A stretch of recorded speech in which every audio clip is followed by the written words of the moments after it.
Hello everyone, welcome back to the channel. In this video, I'm going to show you how to fix camera flickering issue in iPhone X 11, 12, 13 and 14 series. Let's get started without wasting any time. Method 1. First close the camera application. For that, swipe up from the bottom of your iPhone screen.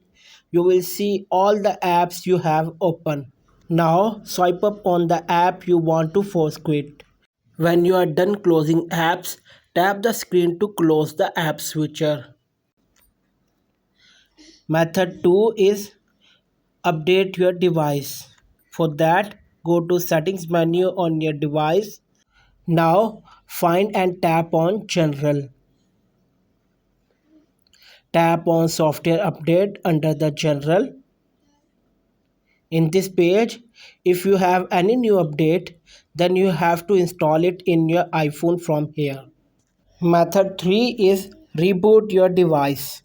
Guys, if the first two methods don't solve the problem, then you need to apply the third method.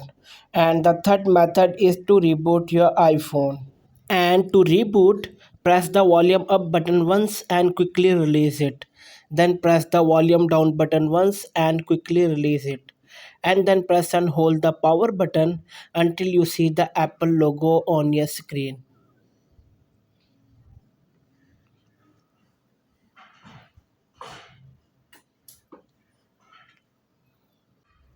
You can release the button after showing the Apple logo. That's it. Like and share this video with your friends. Subscribe to our YouTube channel. Thanks for watching this video.